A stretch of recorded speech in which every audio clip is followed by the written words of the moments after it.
जय हिंद एवरीवन। आप सभी का स्वागत है मेरे इस चैनल पे। और आज हम लोग विद्युत धारा चैप्टर का पार्ट 2 शुरुआत करने वाले हैं। तो पार्ट 1 में हम लोगों ने क्या पढ़ा था, चलिए एक बार वो देख लेते हैं। फिर पार्ट 2 में हम लोग आज क्या पढ़ने वाले हैं उसको भी जानेंगे, और साथ ही इस पूरे चैप्टर को एक अच्छी तरीके से कमांड कर लेंगे। चलिए देखते हैं पार्ट 1 में हम लोगों ने क्या पढ़ा था। तो पार्ट 1 में हम लोगों ने पढ़ा था आवेश और द्रव्यमान के बारे में। ये क्या चीज़ होते हैं, इसकी परिभाषा मैंने बताया था कि आवेश और द्रव्यमान दोनों ही किसी भी पदार्थ की क्या होती है, ये एक प्रकृति होती है। और ये हर एक पदार्थ में अलग अलग होती है। जैसे आपका द्रव्यमान और मेरा द्रव्यमान अलग अलग होगा, आप में आवेश और मेरे में आवेश भी अलग अलग होगा। फिर हम लोगों ने जाना था अगर आवेश का प्रवाह होने लगे तो उसको कहते हैं विद्युत धारा। फिर हम लोगों ने जाना था आवेश और धारा का SI मात्रक क्या होता है।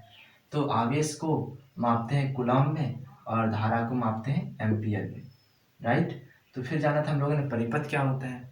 तो विद्युत धारा के सतत और बंद प्रवाह को ही विद्युत परिपथ कहते हैं। ठीक है, ऐसा पथ जिससे होकर विद्युत धारा प्रवाह करे उसी को विद्युत परिपथ कहते हैं। पदार्थ के मूलभूत कणों के बारे में हम लोगों ने पढ़ा था। क्या है वो मूलभूत कण? इलेक्ट्रॉन, प्रोटॉन और न्यूट्रॉन।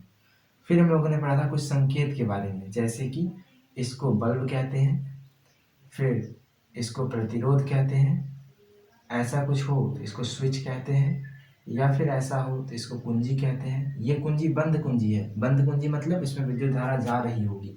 अगर कुंजी में डॉट ना लगा हो तो ये खुली कुंजी है, और खुली कुंजी का मतलब होता है जिससे विद्युत धारा न जाए। फिर हम लोगों ने जाना था 1 एम्पियर की परिभाषा। तो एम्पियर क्या है? विद्युत धारा की मात्रक। और 1 एम्पियर क्या होगा? जब किसी अनुप्रस्थ काट से होकर हर 1 सेकेंड, मतलब 1 सेकेंड हुआ, 1 कूलम आवेश प्रवाह हो गया। कितना कूलम? 1 कूलम।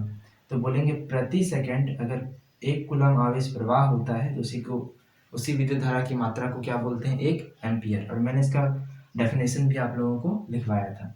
तो ये था हम लोगों ने जो पिछले पार्ट 1 में पढ़ा था। अब पार्ट 2 में हम लोग क्या सीखेंगे? पार्ट 2 में हम लोग सीखेंगे विद्युत विभव क्या होता है, फिर जानेंगे विद्युत विभवांतर क्या होता है, फिर इन दोनों का मात्रक सीखेंगे, फिर एक ऐसा यंत्र के बारे में सीखेंगे जो इन दोनों को नाप के बताता हो कि विभव क्या है और विभवांतर कितना है। फिर जानेंगे ओम का नियम, फिर जानेंगे प्रतिरोध या फिर प्रतिरोधकता, और फिर इलेक्ट्रॉन, प्रोटॉन और न्यूट्रॉन जो पिछली बार हम लोगों ने पढ़ा था, पदार्थ के मूलभूत कण, उन पर आवेश कितना, उस पर चार्ज कितना कितना होता है। फिर जानेंगे एमीटर और वोल्ट मीटर क्या चीज़ है। Examples on lecture number 1 and 2। अगर टाइम परमिट करता है तो इन दोनों को भी कवर करेंगे। इसमें क्या करेंगे हम लोग? एग्जाम्पल देंगे पार्ट 1 पे और पार्ट 2 के बेसिस पे, right. So let's start the lecture. चलिए तो शुरू करते हैं। पहले हम लोग जानना इलेक्ट्रॉन के बारे में, फिर प्रोटॉन के बारे में और फिर न्यूट्रॉन के बारे में। ये तीनों क्या है? ये मूलभूत कण हैं, छोटे से छोटे कण हैं जो किसी पदार्थ में पाए जा सकते हैं। और इस पर जो आवेश होता है वो कितना होता है? आवेश लिखते जाइए साथ में। ये आप देख रहे होंगे कि नेगेटिव आवेश है। क्या है? नेगेटिव आवेश। तो इस पर आवेश भी होगा नेगेटिव के साथ। 1.6 मल्टीप्लाइड बाय 10⁻⁻19 कूलम। कितने कूलम का आवेश है इस पर? -1.6 इंटू 10⁻⁻19 कूलम। प्रोटॉन भी कितने का चार्ज? मैग्नीट्यूड तो रहता है 1.6 into 10⁻⁻19, same to same, but ये जो प्लस और माइनस है वो चेंज हो जाता है, और यहाँ पे क्या हो जाएगा? +1.6। तो अगर पूछेगा इलेक्ट्रॉन पे कितने का चार्ज, तो -1.6 इंटू 10⁻⁻19। और प्रोटॉन पे कितने का, तो बस यहाँ पे एक प्लस का साइन आ जाएगा। लेकिन न्यूट्रॉन पे चार्ज कितना है? 0 कूलम। कितना है? 0 कूलम। इस बेसिस पे आपका एग्जाम्पल लिखा हुआ है बुक में, और वो एग्जाम्पल है इस प्रकार से कि आप ये बताइए कि 1 कूलम में कितने इलेक्ट्रॉन होंगे। 1 कूलम में कितने इलेक्ट्रॉन होंगे? हमें क्या पता है कि अगर हमारे पास होता 1 इलेक्ट्रॉन तो कितना यहाँ पे चार्ज होता? 1 इलेक्ट्रॉन पे कितने का चार्ज होता है? 1.6 इंटू 10⁻⁻19। अभी हम लोग माइनस साइन को कंसिडर नहीं करेंगे। तो ये हमें दिया हुआ है। ये क्या है कि अगर हमारे पास 1 इलेक्ट्रॉन है तो उस पर चार्ज कितना होगा? 1.6 मल्टीप्लाइड बाय 10⁻⁻19 कूलम। हमसे पूछा क्या है? अगर मैं इस पूरे चार्ज को 1 कूलम बना दूं तो मेरे पास कितने इलेक्ट्रॉन होंगे। आई होप आपको समझ आया होगा। ये कोई क्वेश्चन, हार्ड क्वेश्चन नहीं है, ये बस एक एक नियम का क्वेश्चन है। तो एक काम कीजिए, जो भी आपके पास दिया हुआ है उसको उसी से डिवाइड कर दीजिए। हमारे पास क्या है? 1.6 इंटू 10⁻⁻19। डिवाइड कर दीजिए किससे, उसी चीज़ से, तो 1.6 इंटू 10⁻19 कूलाम।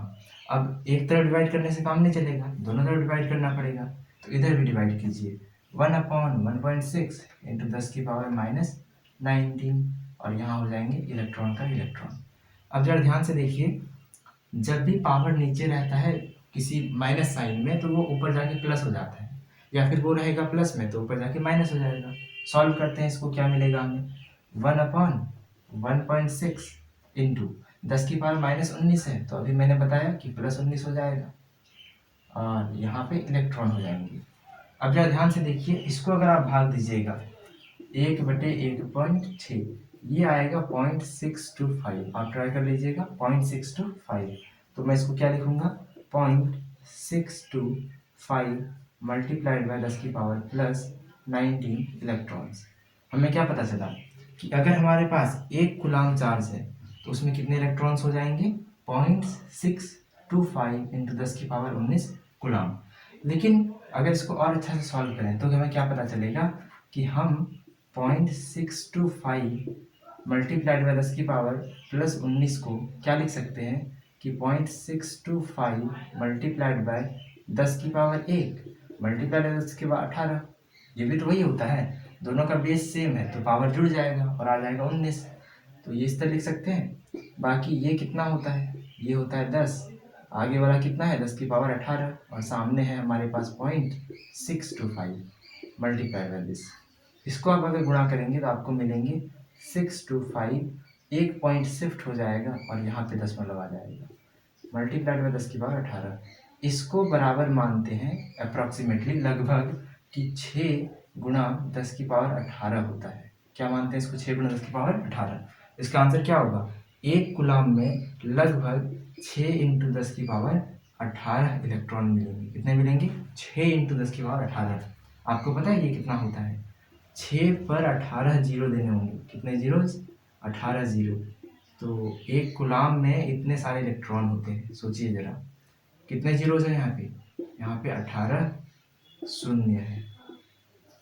क्वेश्चन आएगा 1 कूलाम में कितने इलेक्ट्रॉन होंगे, तो आंसर क्या होगा, 6 के बाद 18 जीरो रखिए और फिर वो जो नंबर आएगा उसको पढ़िएगा आप इकाई दहाई सैकड़ा में, तो उतने सारे इलेक्ट्रॉन होंगे सिर्फ और सिर्फ 1 कूलाम आगे। इसमें 2 इंपॉर्टेंट पॉइंट, एक ये वाला याद रखिएगा और दूसरा ये वाला याद रखिएगा कि 1.6 into 10⁻19 coulomb with a minus sign charge होता है किसका, इलेक्ट्रॉन का। इलेक्ट्रॉन का चार्ज कितना होता है, -1.6 multiplied by 10⁻19 coulomb.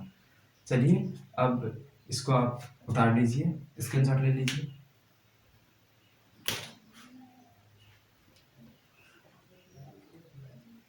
Our next topic is what is विद्युत विभव।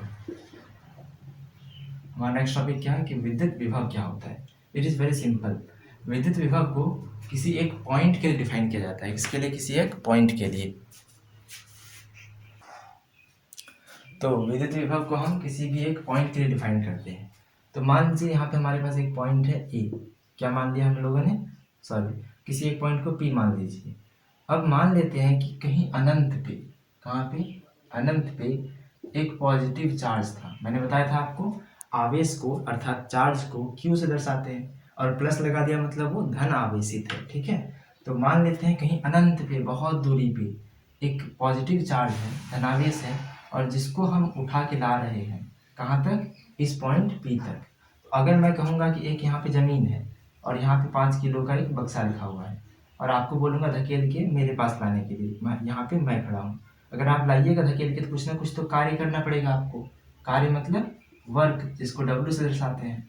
तो ये जो कार्य आप कर रहे हैं ये क्यों कर रहे हैं, क्योंकि आपको 5 केजी का वस्तु मेरे पास ला रहे हैं। इसी तरह से जब किसी धनावेशित कण को लाया जाता है अनंत से किसी एक बिंदु P तक, तो उस बीच में जो कार्य किया जाता है इसी की मात्रा को हम लोग क्या कहते हैं, विद्युत विभव कहते हैं। इसको कैसे बोलेंगे, किसी भी धनावेशित कण को अनंत से किसी पॉइंट P तक लाने में किए गए कार्य की मात्रा को ही हम लोग विद्युत विभव कहते हैं, राइट। तो आप इसको लिख लीजिए पीछे करके वीडियो को, क्योंकि मैंने डेफिनेशन बता दिया है। चलिए तो आपकी सहायता के लिए मैंने इसकी परिभाषा लिख दिया है। तो विद्युत विभव क्या होता है, किसी एकांक धनावेशित कण को एकांक मतलब एक, तो किसी एकांक धनावेशित होना चाहिए, मतलब पॉजिटिव होना चाहिए, कण को अनंत से मतलब बहुत ही दूर से किसी एक निश्चित बिंदु P तक, किसी बिंदु तक लाने में किए गए कार्य की मात्रा को ही विभव कहते हैं। क्या कहते हैं? विभव। तो यहाँ से अनंत से इस बिंदु तक लाने में जो कार्य किया जाएगा, कार्य को W से दर्शाते हैं, जिसको इंग्लिश में वर्क कहते हैं। तो उसको उतना दूर से P तक लाने में जो कार्य किया जाएगा, उसी कार्य की मात्रा को क्या बोलेंगे? विद्युत विभव। अब जानेंगे कि इस विद्युत विभव को किस संकेत से दर्शाते हैं। इसका संकेत क्या है? V से दर्शाते हैं। साथ ही साथ जो विद्युत विभव है उसका SI जो मात्रक है वो भी क्या होता है? वोल्ट होता है। वो क्या होता है? वोल्ट। आपको इसमें कंफ्यूजन नहीं होना चाहिए, V से दर्शाते भी हैं और इसका मात्रक भी V ही होता है और इस V को पढ़ते हैं वोल्ट, राइट। चलिए, तो अब हमारा दूसरा टॉपिक क्या हो गया? विद्युत विभवांतर। विद्युत विभवांतर, इसमें क्या होता है कि बिंदु P तो रहता है लेकिन एक और बिंदु हो जाता है Q। अब ये दोनों ही बिंदु जो है, मान लेते हैं ये PQ नहीं, A और B है। अब बिंदु B से A तक अगर किसी पॉजिटिव चार्ज Q को, मतलब किसी धनावेशित कण को बिंदु B से A तक लाने में जो कार्य किया जाएगा, उसी कार्य की मात्रा को क्या बोलेंगे? विद्युत विभवांतर। तो किसी एकांक धनावेशित कण को एक बिंदु से दूसरे बिंदु तक ले जाने में किए गए कार्य की मात्रा को ही, कार्य की मात्रा मतलब W को ही विभवांतर कहते हैं और इसे भी संकेत V से दर्शाते हैं। साथ ही इसका SI मात्रक जो होता है वो भी वोल्ट ही होता है। आप इसको अच्छा से नोट कर लीजिए, पॉज कीजिए वीडियो को एंड नोट कर लीजिए। साथ में आगे देखिए, ये जो वोल्ट है या फिर कह सकते हैं विभवांतर, V क्या है? विभवांतर। इसका फॉर्मूला क्या हो जाएगा? वर्क मतलब हो गया कार्य, जो भी कार्य किया गया, डिवाइडेड बाय कितना चार्ज था। चार्ज मतलब आवेश, कितना कूलाम आवेश था उसको नीचे रखिए, ऊपर में कितना कार्य किया गया और वो निकल जाएगा आपका विद्युत विभवांतर। विभवांतर का एक और डेफिनेशन है, मैं डिक्टेट कर रहा हूँ, आप लोग साथ में लिखते जाइए कि किन्हीं भी दो बिंदुओं के बीच के विभव में अंतर को, किन्हीं भी दो बिंदुओं के बीच के विभव में अंतर को ही विभवांतर कहते हैं। तो एक और डेफिनेशन ये वाला है। क्या है डेफिनेशन? एक तो लिखा दिया मैंने, दूसरा है किन्हीं दो बिंदुओं के बीच विभव में अंतर को हम लोग विभवांतर कहते हैं। अब इसके बाद हम लोग जानेंगे कि विभवांतर को नापते कैसे हैं, पता कैसे करते हैं कि कितना विभवांतर है। तो अगर हमारे पास एक तार है और बिंदु ये B है और ये बिंदु A है, तो इन दोनों बिंदुओं के बीच एक यंत्र जोड़ा जाता है और इस यंत्र को V से दर्शाते हैं, इधर प्लस और इधर माइनस दर्शाते हैं, ठीक है। A से B तक क्या जा रही है? विद्युत धारा जा रही है। I मतलब विद्युत धारा। और यहाँ ऊपर में उठा के थोड़ा सा तार को क्या लगाते हैं? V नामक एक यंत्र। इस यंत्र का नाम है वोल्ट मीटर। इसका नाम क्या है? Volt meter. तो लिखिए वोल्ट मीटर क्या है, लिखते जाइए आप लोग। वोल्ट मीटर देने के बाद परिभाषा लिखिए इसका कि किसी भी विद्युत परिपथ के दो बिंदुओं के बीच के विभवांतर को नापने वाला यंत्र को ही वोल्ट मीटर कहते हैं।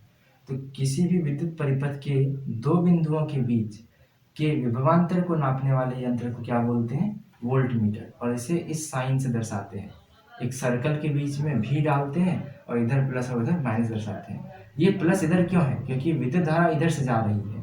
माइनस उधर क्यों है? क्योंकि विद्युत धारा उधर को जा रही है, ठीक है। आगे पता चल गया वोल्ट मीटर क्या है। आगे जब इस परिपथ को कंप्लीट करते हैं तो थोड़ा आगे जाने के बाद यहाँ पे एक और यंत्र लगता है जिसको A से दर्शाते हैं। फिर से इधर I जा रहा है, जिधर से जा रहा है उधर प्लस और जिधर से निकल रहा है उधर माइनस लगा देंगे और इधर आगे बढ़ाकर एक कुंजी लगा देते हैं जो कि लॉक है। लॉक मतलब विद्युत धारा भी जा रही है। ये छोटा टर्मिनल माइनस के साथ दर्शाते हैं और ये ऋणावेशित प्लेट को दर्शाता है, ये प्लस वाला धनावेशित प्लेट को दर्शाता है। और यहाँ से इसको जोड़ देंगे इधर, यहाँ से जाएगा विद्युत धारा। ये बन गया पूरा का पूरा परिपथ। ये क्या बन गया? पूरा का पूरा परिपथ, राइट। इस बिंदु A को थोड़ा शिफ्ट कर देते हैं यहाँ पे और B वहाँ पे है। तो यहाँ पे अब ये A क्या है? ये तो आपको पता है, पिछली कक्षा में मैंने बताया था, ये सेल है या फिर बैटरी कह सकते हैं, ये स्विच या फिर कुंजी कह सकते हैं। ये पूरा पूरा का परिपथ हो गया। आई मतलब विद्युत धारा हो गया। ठीक है, अभी बताया मैंने वी, ये यंत्र क्या बता रहा है, वोल्ट मीटर। ए बताता है कि मैं एमीटर हूँ, ये क्या बोलता है, मैं एमीटर हूँ। अब एमीटर क्या करता है, इसका भी परिभाषा लिखिए। एमीटर एक ऐसा यंत्र है, देखिए एमीटर एक ऐसा यंत्र है जो किसी भी विद्युत परिपथ से होकर जाने वाली विद्युत धारा आई लिख लीजिएगा ब्रैकेट में, की मात्रा को बताती है। तो आंसर क्या हो गया, एमीटर क्या है, किसी भी विद्युत परिपथ से होकर जाने वाली विद्युत धारा आई की मात्रा को बताने वाले यंत्र को क्या कहते हैं, एमीटर कहते हैं। ठीक है, तो हम लोगों ने यंत्र भी पढ़ लिए, क्या क्या यंत्र हो गए, वोल्ट मीटर और एमीटर। साथ हम लोगों ने जान लिया विभव क्या होता है और विभवांतर क्या होता है। फिर जाना हम लोगों ने विभव को कैसे किस संकेत से दर्शाते हैं, भी से। विभवांतर को किससे दर्शाते हैं, भी से। विभव का ऐसा ही मात्रक भी होता है और विभवांतर का भी ही होता है। एक और भी होता है जिसको सर्कल में डालते हैं तो ये यंत्र बन जाता है, जिसको हम लोग वोल्ट मीटर कहते हैं। ए मतलब तो एम्पियर होता है, लेकिन इसी ए को अगर सर्कल में डाल दें तो इसका मतलब हो गया एमीटर, जो कि किसी परिपथ से होकर जाने वाली आई की मात्रा मतलब विद्युत धारा की मात्रा को बताता है। अब आगे हम लोग जानेंगे कि हम लोगों ने जाना था पिछले क्लास में 1 एम्पियर क्या होता है, मैंने इसमें भी रिवीजन करवा दिया आपका। किसी भी अनुप्रस्थ काट से होकर 1 सेकंड में अगर 1 कूलाम आवेश चला जाए तो उसी विद्युत धारा की मात्रा को बोलते हैं 1 एम्पियर। इसी तरह से 1 वोल्ट का भी कोई ना कोई परिभाषा होगा, 1 वोल्ट का भी कोई ना कोई परिभाषा होगा। जानते हैं कि 1 वोल्ट का परिभाषा क्या होता है, लिखिए 1 वोल्ट। इंपॉर्टेंट है, ये क्वेश्चंस आते हैं आपके एग्जाम्स में।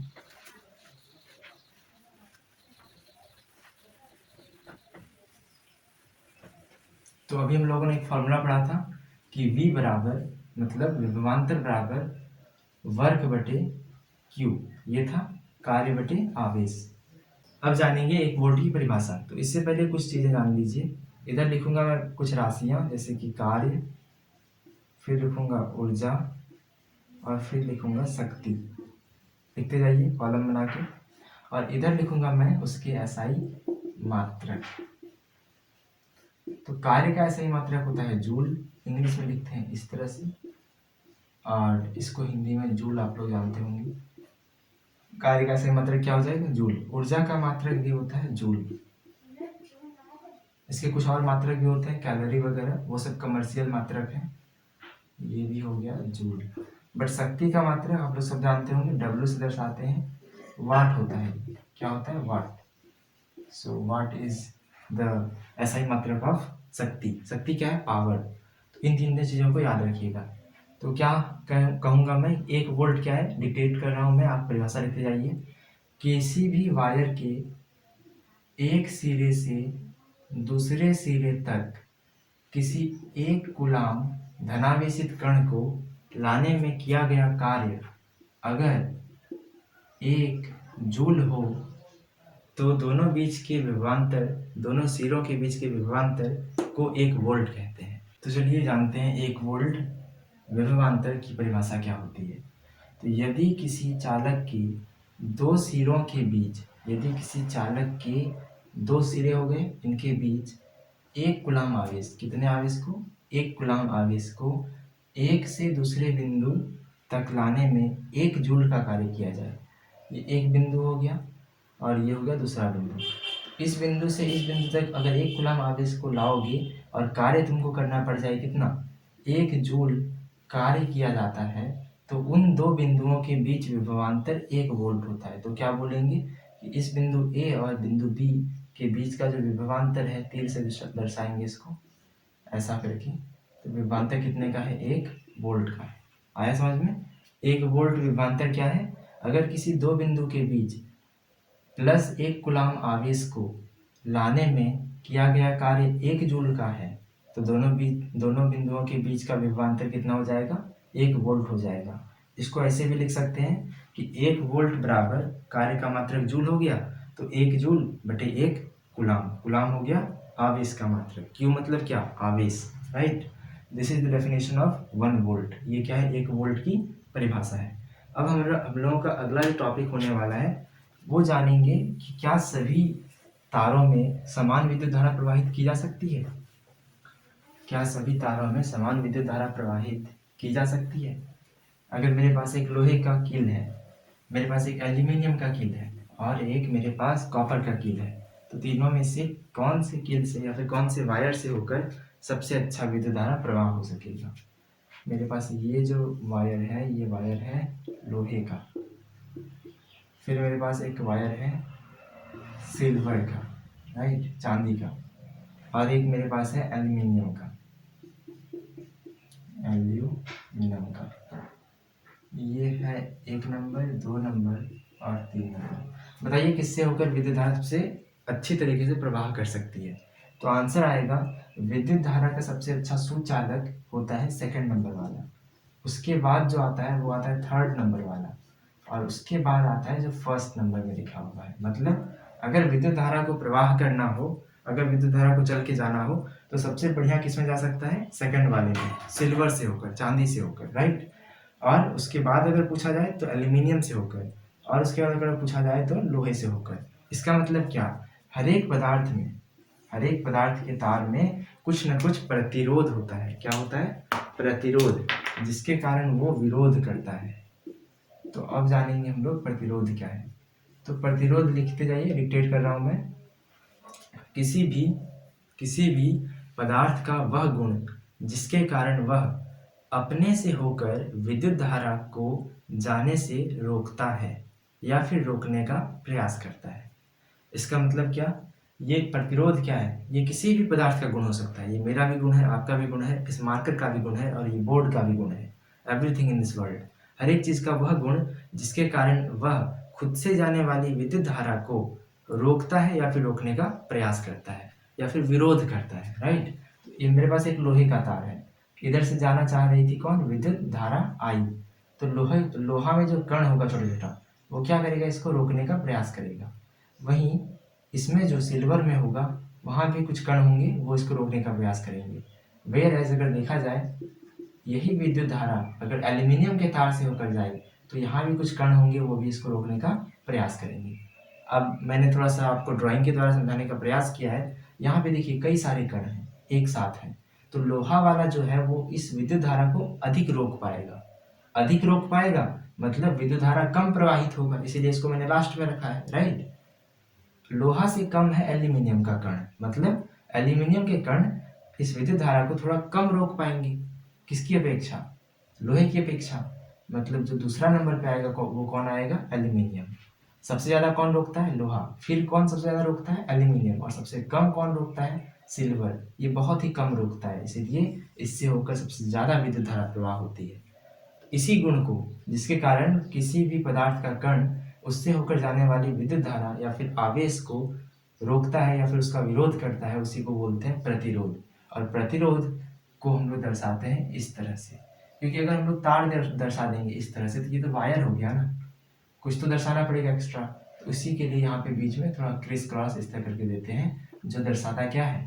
जो कि दर्शाता है विद्युत परिपथ में प्रतिरोध की उपस्थिति को। ये क्या है? प्रतिरोध है। और प्रतिरोध को इंग्लिश में कहते हैं रेसिस्टेंस।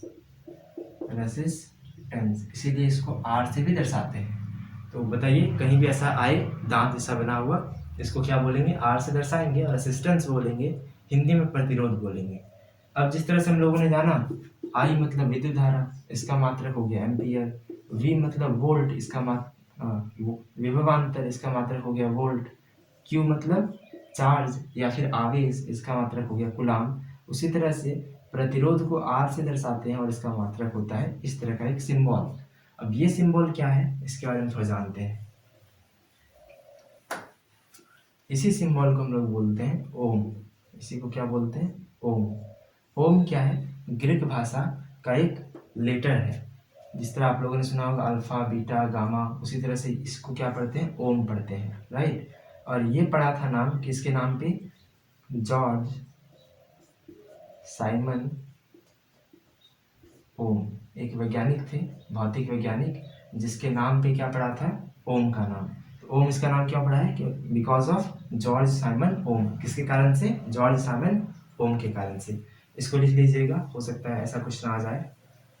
अब जानेंगे कि इस ओम का उत्पत्ति हुआ कहाँ से, पता कैसे चला कि इससे होकर विद्युत धारा को रुकना ही पड़ेगा। तो इससे पहले जानेंगे, इसके लिए हम लोग जानेंगे ओम के नियम को। ओम ने एक नियम दिया था जिसको कहते हैं ओम का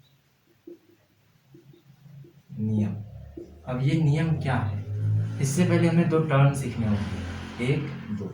दूसरा जो टर्म है वो है व्युत्क्रमानुपाती,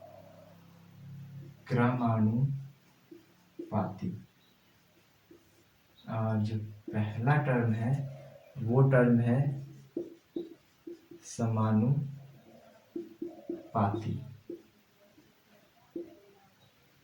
या फिर अनुक्रमानुपाती।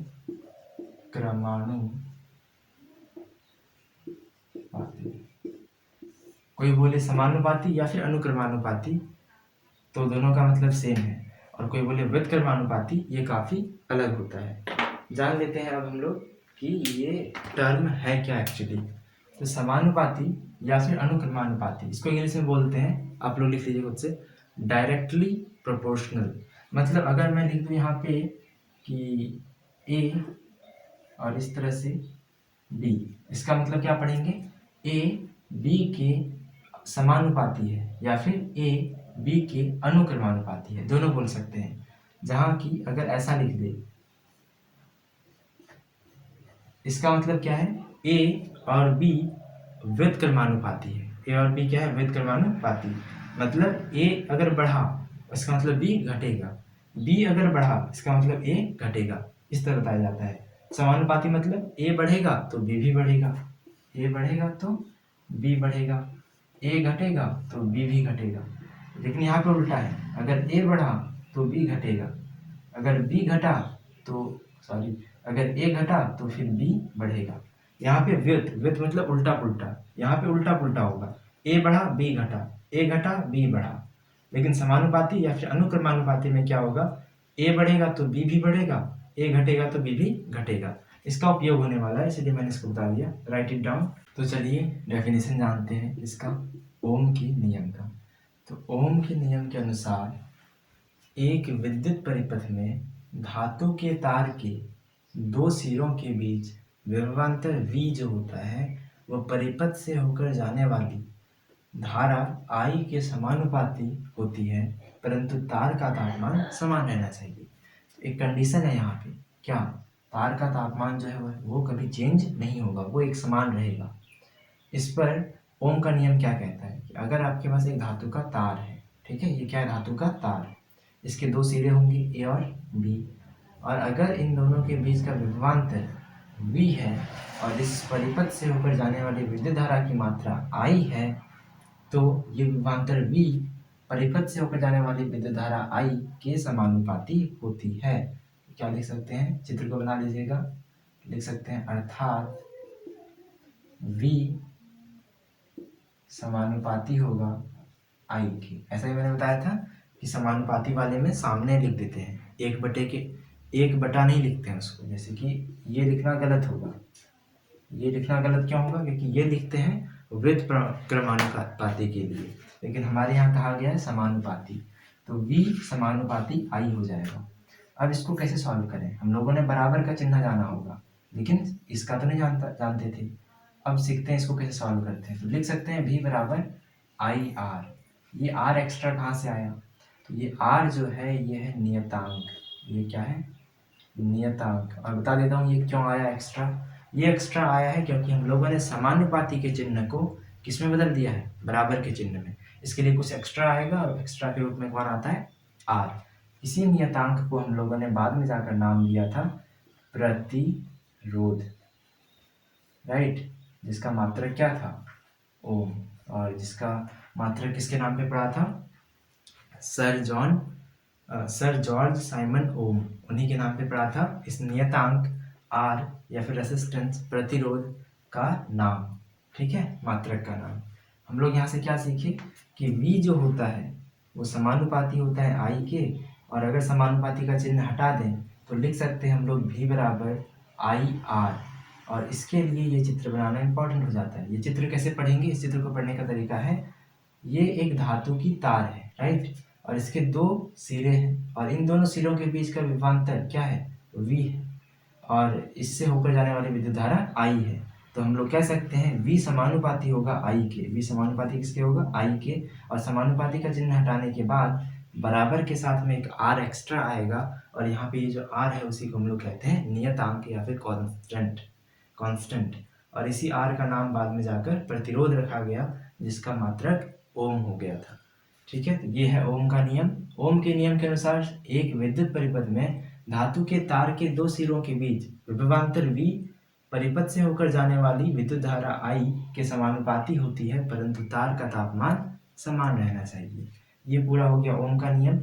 यहाँ से कुछ और फॉर्मूले निकल के आते हैं, आपको पता होगा इन दोनों के बीच कुछ नहीं है तो गुणा का चिन्ह है। यहाँ से हम लोग I का फॉर्मूला चाहें तो V/R लिख सकते हैं और अगर R का फॉर्मूला चाहें तो V/I लिख सकते हैं। Very easy. तो ये हो गया ओम का नियम। आई थिंक अब हमारे जो आज का टारगेट था उसमें कुछ चीज़ें बाकी रह गई हैं और वो है एग्जाम्पल था लेसन नंबर 1 और लेसन नंबर 2 के बेसिस पे, लेकिन वो एग्जाम्पल आज नहीं करेंगे, नेक्स्ट लेक्चर में करेंगे। आज के लिए यहीं तक, क्योंकि लंबा वीडियो हो रहा है। अगला वीडियो हमारा होगा प्रतिरोधकों का संयोजन, किसी 2-4 प्रतिरोध को कैसे एक साथ जोड़ते हैं। टेंशन मत लीजिए, अगले वीडियो में इसके बारे में बताऊंगा।